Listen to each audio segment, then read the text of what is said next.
Now the today's topic is electron gain enthalpy. ये एक neutral atom है और ये एक इलेक्ट्रॉन है. Initially this is at infinity. When the electron comes close to this atom, there will be attraction of this nucleus to this electron. Yes, there will be the repulsion of already existing electron with this electron, but initially the attraction of nucleus and this adding electron will be more. तो जब ये electron इस valence shell में add हो जाएगा तो attraction develop होगा और इस अट्रैक्शन में let this electron occupies now this position. Now in this attraction the energy will release. This energy is called as electron gain enthalpy. So always when the energy is releasing, we'll write delta H is negative or delta HEG, that will be negative. But if we are adding electron and that is difficult to add, we are just applying energy to add this electron in the valence shell. On that cases, the delta H will be positive. So, what is electron gain enthalpy? Hence, we can define the electron gain enthalpy, or which is also called as electron affinity. This is, it is the energy released when a neutral isolated gaseous atom picks up an electron in its ground state configuration. For example जैसे बच्चों ये X एक gas का item है. Let this has picked up this electron and now it has become X minus. So the energy released is electron gain enthalpy. Stronger the attraction created, greater will be the energy released and exothermic will be the process. मगर जिस case में atom electron accept नहीं करता, there we need to supply energy for addition of electron. In that case, the process will become endothermic. Now, if we discuss the trends in the periodic table left to right, atomic size decreases. और बच्चों जितना atom छोटा होगा उतना added electron nucleus के ज्यादा नजदीक होगा. And thus stronger will be the attraction created and thus greater will be the energy released. So therefore left to right electron gain enthalpy, or simply we call it electron affinity, that will increase. But top to bottom the size of atom increases. So the addition of electron in the valence shell will be having the less attraction. ऊपर attraction ज़्यादा होगा और जैसे जैसे नीचे move करेंगे the added electron will be farther and the attraction with the nucleus will be less. Hence electron affinity decreases down the group. तो इसकी वजह से क्या होगा बच्चों? इसकी वजह से अगर हम देखें तो लेफ्ट वाले जो एलिमेंट हैं उनकी इलेक्ट्रॉन एफिनिटी बहुत कम होगी, राइट वालों की ज़्यादा होगी, टॉप वालों की ज़्यादा होगी और बॉटम वालों की कम होगी. और बच्चों इसमें अगर हम कुछ एक्सेप्शन देखें, जैसे नोबल गैस के एलिमेंट्स हैं. अब नोबल गैस के एलिमेंट हैं, इनका कॉन्फ़िगरेशन कैसा है? इनका कॉन्फ़िगरेशन फुली फिल्ड है, इनका कॉन्फ़िगरेशन स्टेबल है. तो जैसे फॉर एग्जांपल अगर इसका आउटर मोस्ट शेल फिल्ड है तो इलेक्ट्रॉन कहाँ ऐड करना पड़ेगा? इलेक्ट्रॉन ऐड करना है तो वो हमें नेक्स्ट हायर शेल में ऐड करना पड़ेगा, क्योंकि सेम शेल में तो कोई स्पेस बचा नहीं हुआ. Therefore in such cases the noble gas has large positive electron gain enthalpy value. So now you can note down. So the trends across the period as the size decreases, the added electron feels stronger attraction by the nucleus, and thus the energy released will be more, or electron affinity increases. Now, in the group, top to bottom, as the size decreases, now we'll write the same. Instead of stronger, now we'll have the weaker attraction. Added electron feels weaker attraction by the nucleus, and thus the electron affinity decreases. Now the question is, why noble gas elements have positive electron gain enthalpy? Because the noble gas elements have stable configuration, and when the electron gets added in the next higher shell, which has large positive delta Hg, क्योंकि repulsion ज्यादा है, attraction create नहीं हो रहा, and we are adding up that electron. Therefore, delta Heg will be positive. It means the energy has to supply. Now, one more exception is down the group size बढ़ता है, which we have already discussed. So the added electron feels weaker attraction down the group, and thus the element which are lying below will have low electron affinity value. और वो जो element ऊपर लाई करेगा, जैसे iodine से ऊपर bromine, the electron affinity of this one is more, and again the chlorine has the greater electron affinity than bromine, and then again if we check the electron affinity of fluorine, its electron affinity is not more than chlorine, it is less than chlorine. Why is this exception? ये fluorine में exception आ गया, and the same exception is with this oxygen also. Electron gain enthalpy sulphur की ज्यादा है, oxygen की कम है. Now the question arises, why even if they are the smallest in their group, then why the electron gain enthalpy is less than the next preceding element? So the answer lies, ये बच्चों बहुत ज्यादा छोटे हैं, and if they are so small, the electrons are densely packed, and due to which the adding electron feels stronger repulsion. जो electron की density है small volume में, वो इतनी ज्यादा हो जाती है कि they repel the incoming electron. This repulsive force is more as usual. बाकी देखें तो एज यूजुअल जो रिपल्शन था उसके कंपैरिजन में यहां पर ज्यादा रिपल्शन है. So this nucleus doesn't hold the electron so strongly. इसलिए the electron when get added, the energy released is comparatively less because of this already existing electron which are repelling this electron. Now we can write, तो बच्चों हम लिख सकते हैं, दोनों question का answer बनेगा ये, फ्लोरीन की इलेक्ट्रॉन गेन एंथैल्पी कम क्यों है क्लोरीन से, and the same we can write कि ऑक्सीजन की इलेक्ट्रॉन गेन एंथैल्पी कम क्यों है सल्फर से.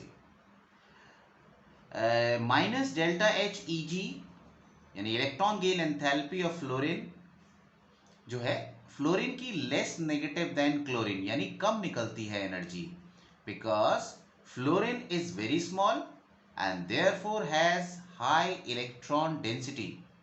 Thus, the added electron in the valence shell feels more repulsion by that electrons, due to which its nucleus can't attract the added electron so strongly. Now, the next definition is electronegativity. जैसे बच्चों मैंने यहां दो atom दिखाए हैं, इनके बीच में covalent bond है. This pair is being shared between these two atoms. ये पेयर ये न्यूक्लियस भी अट्रैक्ट कर रहा है और अदर न्यूक्लियस भी अट्रैक्ट कर रहा है. तो ये जो बॉन्डेड पेयर है, इसको दोनों न्यूक्लियस से अट्रैक्ट किया जा रहा है, and that's why these two atoms are close together. So the power of the nucleus of this atom to attract this covalent bond electron towards the nucleus is called electronegativity. जिस atom की electronegativity ज्यादा होगी, that means its nucleus is stronger to pull this bonded pair of electron.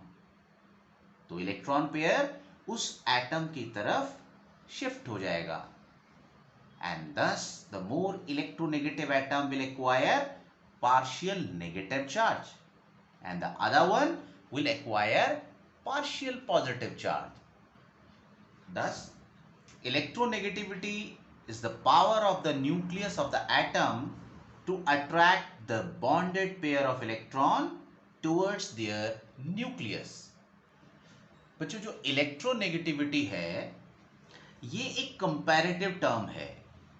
जैसे अगर हम कहें कि ये राइट वाले एटम के इलेक्ट्रॉन खींचने की ताकत ज्यादा है, तो that is more electronegative compare to this one. So in comparison कुछ साइंटिस्ट ने क्या किया, कुछ स्केल्स निकाले. जैसे पॉलिंग ने निकाला, मुलिकन ने, जेफ ने, ऑलरेट रोचो ने. चलो पहले हम इस पॉलिंग स्केल की बात करते हैं. इन स्केल को हमने डिस्कस नहीं करना. कुछ इनकी न्यूमेरिकल वैल्यू, जो रिलेटिव न्यूमेरिकल वैल्यू निकाली, उससे कुछ अदर एटम की जो वैल्यूज है वो क्या थी उसको डिस्कस करते हैं. जैसे बच्चों, फ्लोरीन सबसे ज्यादा ताकतवर है.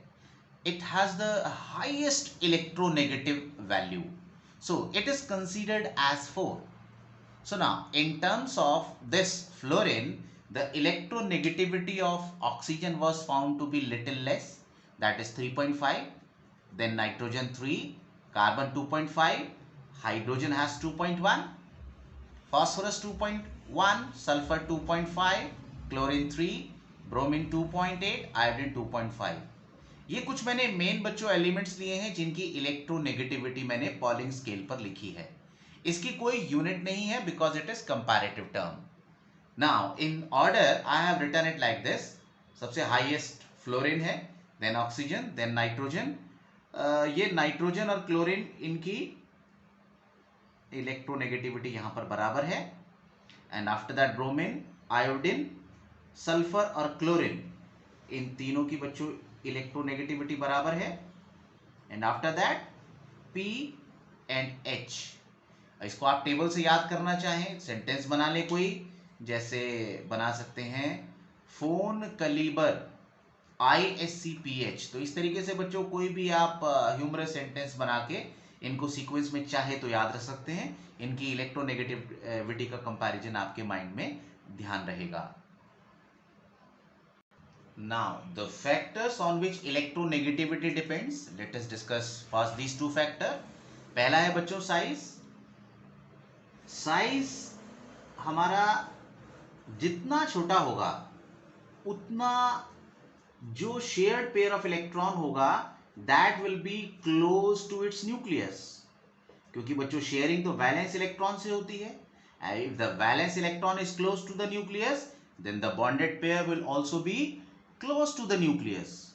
And thus smaller the size, greater will be the power of the nucleus, and thus higher will be the electronegativity. Hence you can write electronegativity is inversely proportional to size. अब बच्चों atomic number देखें. जैसे जैसे हम atomic number बढ़ाते हैं तो number of protons बढ़ जाते हैं. जैसे ही प्रोटॉन्स की संख्या बढ़ती है, इलेक्ट्रॉन्स के लिए जो अट्रैक्शन है वो बढ़ जाता है. So greater the positive charge, yeah, greater the atomic number, greater will be the nuclear charge, and thus it will attract the covalent bonded electron towards nucleus more strongly. So we also can write electronegativity also increases with atomic number. और बच्चों next factor, charge on cation. अगर कोई ion है, positive ion है, तो उसका charge जैसे बच्चों है तो ये सेम एटॉमिक नंबर का, एक में आयरन की वैलेंसी 2 है, एक में 3 है, तो कौन सा न्यूक्लियस ज्यादा स्ट्रांगली खींचेगा इलेक्ट्रॉन को? ऑब्वियसली 3+ वाला. So this will be more electronegative. Taking one more example, Mn2+ और Mn6+ में which is more electronegative? Mn6+. So greater the charge, greater will be the electronegativity. So we can write electronegativity is directly proportional to charge on cation. और अगर बच्चों anion के लिए देखें, जैसे for example एक एनायन है N-1, इसमें इलेक्ट्रॉन एक डालें, it will be N-2 and this will be N-3. जैसे जैसे बच्चों नेगेटिव चार्ज बढ़ता जाएगा, इलेक्ट्रॉन को अट्रैक्ट करना मुश्किल हो जाएगा, because this negative charge is repelling that electron. तो ये आसानी से खींचेगा, इसकी इलेक्ट्रॉन खींचने की ताकत ज्यादा होगी, यहाँ रिपल्शन ज्यादा हो गया, यहाँ और ज्यादा हो गया. तो हम लिख सकते हैं electronegativity is inversely proportional to charge on an ion. बच्चों एक फैक्टर और मैं डिस्कस कर रहा हूं जो आप आगे पढ़ोगे हाइब्रिडाइजेशन में. जैसे आपका हाइब्रिडाइज्ड एटम है, एक है आपका sp, एक है sp2 और एक है sp3. जनरली कार्बन की बात इसमें ज्यादा होती है. s ऑर्बिटल छोटा होता है, p बड़ा होता है. यहां पर बच्चों 50% s कैरेक्टर है. यहां पर बच्चों एक s है, 2 p है और 3 में से सिर्फ एक s है, तो परसेंटेज ऑफ s कैरेक्टर इसमें हुआ 33.3%. और यहां पर बच्चों एक s और 3 p, 4 में से एक s है, तो it has only 25% s character. अगर बच्चों हम देखें जो इलेक्ट्रॉन है वो sp ऑर्बिटल में है, तो वो s कैरेक्टर ज्यादा कैरी कर रहा है. s यानी more close to the nucleus. तो इलेक्ट्रॉन अगर more close to the nucleus हो तो वो ज्यादा न्यूक्लियस से अट्रैक्ट होगा. So the electronegativity of that atom will be in this order: sp, then sp2 and least will be for sp3 atom. तो variation अगर डिस्कस करें बच्चों, लेफ्ट टू राइट साइज छोटा होगा, adding electron will be closure. Therefore जो adding electron means जो हम share कर रहे हैं बच्चों, जो दूसरा एटम भी शेयर करेगा, that covalent bonded will be closer to the nucleus and thus greater will be the electronegativity. Down the group size बढ़ेगा, साइज बढ़ने से जो हमारा shared pair of electron है that will be farther, thus lesser will be the electronegativity. Hence electronegativity increases left to right and decreases down the group. Extreme left पर जो elements होते हैं बच्चों, वो कौन से होते हैं? मेटल्स होते हैं. मेटल्स यानी जो आसानी से इलेक्ट्रॉन लूज कर सकते हैं.